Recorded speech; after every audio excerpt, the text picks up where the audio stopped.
There's a recent report about why Elon Musk hasn't been invited to the White House. I don't know if it's true, but I think it's quite interesting, and I want to know what you think of what this is all about. But before I do that, right now, within the last few hours, Tesla stock price has basically crashed. Well, maybe not crashed, but it's fallen quite a lot, down to $780. That would mean its price to earnings by the end of this year, if we use those numbers, would be around about 75, based on what the Wall Street's saying. I think that's a legitimate bargain for a growth stock which has huge potential. If they just deliver cars, that's their price to earnings. If things change and they deliver on some of the other stuff, such as the energy distribution, such as the Tesla bot, such as autopilot, full self-driving, then there's tremendous upside and potential there with the stock price. So just my 2 cents is, if you can, buy now. But anyway, don't take my word for it. Do your own research. That's just what I'm going to do. Hello, my friends, and welcome to the Electric Viking. My name is Sam Evans. Welcome to all your new subscribers. Great to have you. Welcome back to everyone else. Now, if you want to get my weekly newsletter, which comes out within 48 hours, jump on our Patreon account, join us, support the channel, and you'll get access to that weekly newsletter. I just want to say a big thank you to our Patreon supporters who basically make this channel possible. What's going on in the White House? Well, I don't know. To be honest, I do think that Joe Biden, really, the Build Back Better, I think he wants to do the right thing. But I think it's also fair that Tesla supporters and fans are kind of pissed off that he's been shunning Tesla to some degree. And he has been. That's a fair point to make. Now, I don't really care about right or left, Republicans or Democrats. I don't even live in the United States. So if you want to unsubscribe because I shared this with you, then so be it. But that's kind of childish, let's be honest. So here's what's going on. Recent reports have indicated that there might be a reason why Tesla CEO Elon Musk is not being invited to electric vehicle-focused White House events. As it turns out, Biden's advisors are quite hesitant to invite the Tesla CEO since they are concerned that Musk might do or say something that might embarrass the US president and his administration. This seems possible.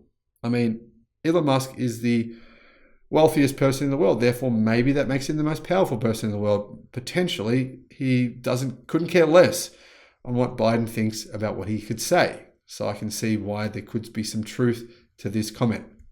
The insights were recently shared by CNBC, which was able to get comments from both Elon and people reportedly familiar with the Biden administration's stance on the CEO, citing over half a dozen people who are familiar with the matter, all of which opted to remain anonymous. The publication said that Biden's advisors are privately pushing back against Musk to future industry events. In other words, they're saying they don't want to invite Musk in the future, now, in the future, or at any point. So if you're a Tesla fan and it's annoying you that he's not being invited, it's probably just worth getting over it because I don't think that's going to change.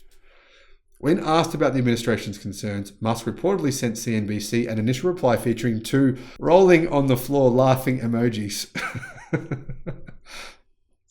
Okay, I'm going to kind of keep a straight face. Following this classic Musk response, the CEO noted that the Biden administration's concerns are largely unfounded. They have nothing to worry about. I would do the right thing, he wrote. Hearing this from Elon, it just makes me think that he's not going to do the right thing. You know, they have nothing to worry about. I would do the right thing. I mean, yeah. Anyway, it's going to be interesting to see how this all plays out. Musk maintained that the idea of a feud between him and Biden is not really that accurate. The US president's hesitation in mentioning Tesla when discussing America's EVs, at least until recently, was very notable. This became quite evident when General Motors, a company that Biden deemed as a leader in EVs, delivered 26 electric cars in the fourth quarter of 2021. And when that happened, Elon, I made a video about his tweet, which said, could do better. Yeah. I mean, the funny part about this was just the fact that, you know, Joe Biden said that, I think it was about a month before that General Motors have transformed the world and are the leading electric vehicle company that they've led. What did he say again? You did it, Mary. You led. The notion of a feud is not quite right. Biden has pointedly ignored Tesla at every turn and falsely stated to the public that GM leads the electric car industry when in fact, Tesla produced over 300,000 electric vehicles in the last quarter and GM produced 26. It got to the point, hilariously, where no one in the administration was even allowed to say the word Tesla. It's true.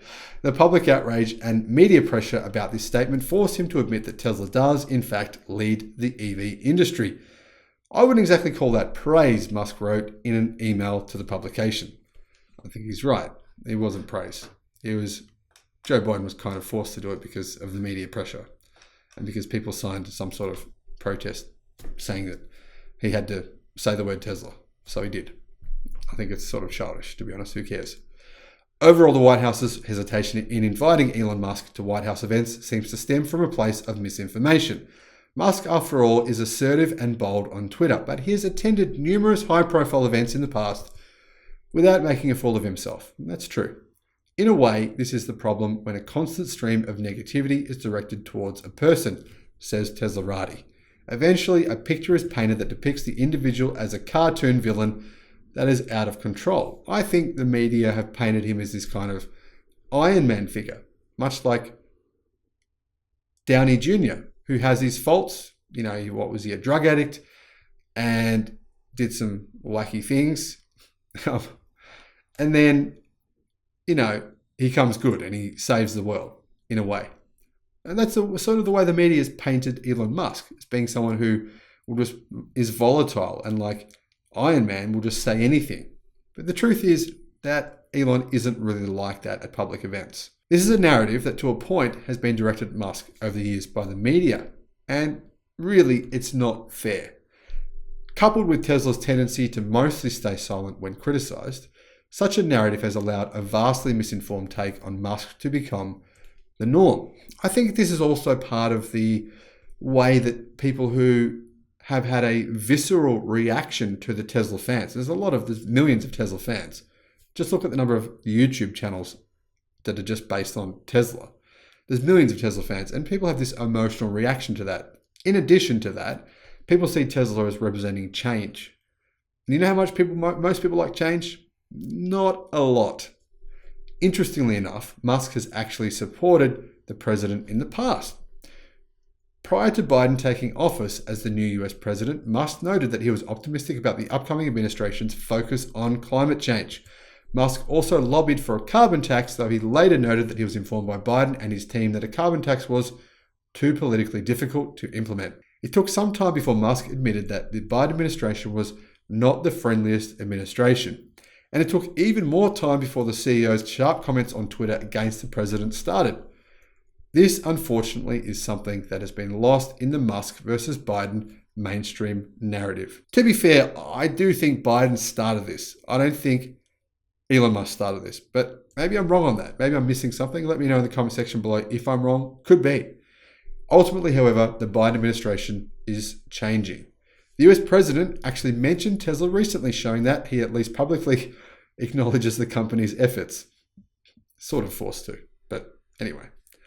A White House spokesperson also praised the EV maker in an email to CNBC, noting that Tesla has done extraordinary things for electric vehicles, and that's a big part of why the whole industry now knows EVs are the future. Comments such as these seemed impossible to secure only a few months ago. This is what I think that the administration should do. The Democrats, Joe Biden, even the Republicans. I think all of America's politicians should be using Tesla as kind of like American history. They should be saying, America has made the world go to electric vehicles. Just take credit for that. Because it's true. It's true. I know that a lot of it's happened in China. I mean, a lot of the transformation happened in China behind the scenes. People were driving electric cars there and no one even knew about it. But the reality is that without Tesla, we would be probably 10 years behind where we are at now. That's the reality of the situation. Whether you like the brand or not, it doesn't matter, because Tesla has popularized the electric vehicle globally. And that has pushed the entire industry to go electric. Sure, subsidies and things like that have helped, but as you can see, subsidies have made very little difference to the number of vehicles that Tesla actually sell. They haven't qualified for subsidies for how long now? A year or more. And during that period of time, what happened? Tesla sales just went higher and higher. Demand got further increased, and Tesla was increasing output, and demand was going even higher. and they were just increasing prices, and demand continued to go higher without a tax credit. So you can see here that realistically, those credits haven't done a lot for Tesla. Somehow, Tesla as a brand has been able to represent a positive future. And that is something I think the American government should just embrace it, market it, use it as some sort of flag they can hold up and say, look, this is what we as a country have done. And whether or not we as a country did it, I mean, the truth is America did. America did support Tesla. America as a culture supports entrepreneurialism. I've been saying this for years. I've been saying to people who criticize America, and there's many, many people on forums everywhere in Europe, in Australia, in Asia that say America this, America that. And I say, hang on a minute, hang on. Look on YouTube. How many videos do you see on YouTube of these CEOs, these business leaders who were entrepreneurs and started these businesses, going back to universities and giving speeches? They don't get paid for it either. They just go back to give back because they came from that culture. They came from a culture of entrepreneurialism. And the reality is that America has the greatest culture of entrepreneurialism than anywhere else in the world. I know it's a big thing in China, but still it's not the same as it is in America. All the biggest companies, almost all, 90% of the world's biggest brand name companies come from America. Why? It's a new continent. I mean, it was only started, 300 years ago. It hasn't been around for very long. It's not like the UK where it's been around for, thousands of years. The reality is that the culture in America supports entrepreneurialism, and even the government supports it. That is something I think they should be proud of. Tesla is something I think Joe Biden and the US presidency, Democrats and Republicans, should be proud of. Thanks for watching, and I'll see you again on the next one.